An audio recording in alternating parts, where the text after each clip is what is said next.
To the Indian Arrival Day Committee for extending this warm welcome and invitation to me to participate in your observance of this year's anniversary of the Indian presence in Trinidad and Tobago. I invite you now to take an incredible historical journey back in time with me.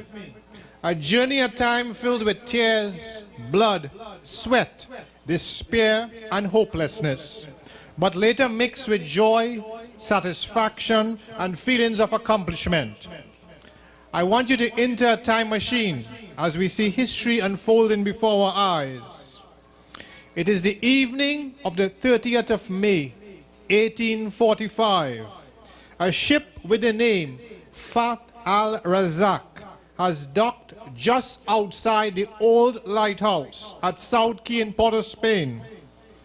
The men are clad in pugrees, turbans, kurtas, and dhotis, with small bundles on their shoulders.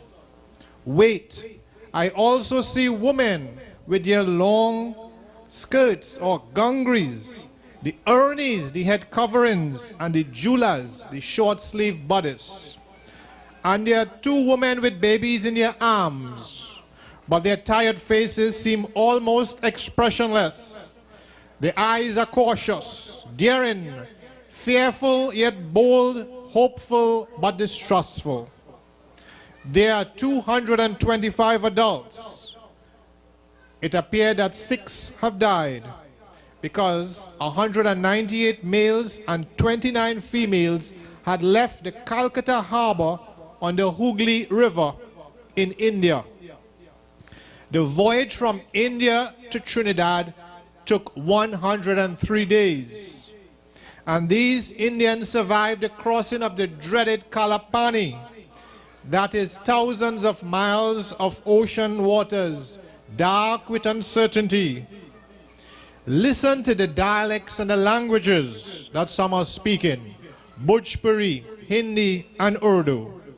From the manner of dress, language, and physical appearance, they seem to have come from small towns and villages in India, such as Bihar, Orissa, Oudh, and Uttar Pradesh. Let's look in their Jahaji bundles and see what they have brought from India. They have seeds of mangoes, govas, tamarinds, okra, same, clove, saffron, ginger, dal, pepper, mustard, spices, ghee, and wait, seeds of marijuana. They are treated like regular port cargo, handled very roughly by officials who even spell their name wrong on the ship's registers. We travel further in time to visit the homes where they are placed on sugar estates. These people with these eyes of mental determination, strength, and courage, oh, they are miserably sad. What misery and squalor! They use flambeau for light. There are no proper medical facilities, insanitary conditions, dirty, overcrowded barracks or mud huts, mosquito infestation, and few latrines. No wonder many of them are ill with hookworm, malaria, and anemia. As a result of dirty and not enough drinking water, diseases like cholera, yaws, and leprosy, and even typhoid is rampant amongst these estates.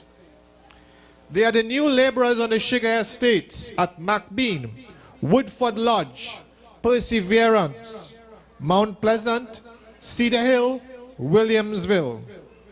And they are earning a measly 25 cents a day in a 25-hour work week. Both men and women, and often children, are working on coffee, cocoa, coconut estates, and rice fields. These indentured laborers know no English words, and they do not send their children to the government schools. These Indian workers are mocked, derided and beaten by the planters. Ouch, I feel that whip on my back. No wonder so many of these Indians are convicted for idleness, desertion, absences, wife abuse, and murders. But they must stay for 5 long years on the estate. They must suffer. They will be treated like human cargo.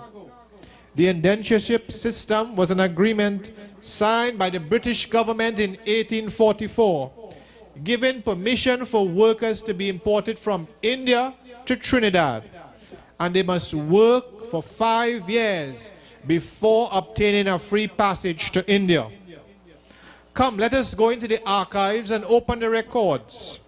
Let us turn back the hands of the clock to the 1st of August 1838.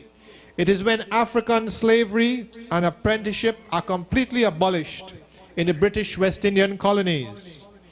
As the ex-slaves depart from the sugar plantations, there are crippling labor shortages and planters desperately need workers. Soon approval is sought and obtained from Britain for imported labor to save the sugar industry from collapse. Look on the horizon. We see ships bringing hundreds of French, German, and Chinese immigrants, and also Portuguese from Madeira. Some have names as Ferreira, Sabga, Gomes, Degans, and Chin. However, these workers cannot cope with the hard working conditions on the tropical sun. Some are fainting. Also, many die due to a lack of immunity from tropical diseases. Some of the French and German survivors in Trinidad head for the United States. Eventually, many of these immigrants hurriedly leave the dreaded sugar estates. Some become small shopkeepers. Some have market gardens, and many became retail traders. Let us refocus on the Indian laborer. By 1844, the renewed complaints of labor shortages by planters led to the importation of Indians. But these new slaves are scorned by the Africans. Why are they scorned by these ex-slaves? The Africans do not like them because the Africans are now burdened by heavy taxes and lower wages. The Africans blame the Indians who accepted lower wages for their economic predicament. V.S. Naipaul, in his book, The Middle Passage, captures the alienation facing the Indians in Trinidad in a colonial society. And he says, I quote, "Everything which made the Indian alien in the society gave him strength. His alienness insulated him from the black and white struggle. He was taboo-ridden as no other person on the island. He had complicated rituals about food, about what was unclean and what was clean. His religion gave him values which were not the white values of the rest of the society, and it preserved him from self-contempt. But he never lost pride in his origins." End of quote. This alienation faced by the Indians was due to their different religions, Hinduism and Islam, their clothes, their languages, and dietary habits. These malign Indians were branded interlopers. They were competitors for the crumbs falling off the planter's table. Let us open these dusty record books again, and we see that from 1845 to 1920, approximately 144,000 Indians were imported into Trinidad as cheap labor. Let's look at them now. Their contracts have expired. Some have decided to re-indenture themselves and continue on their estates. Others return to India. and some settle in Trinidad as their home forever.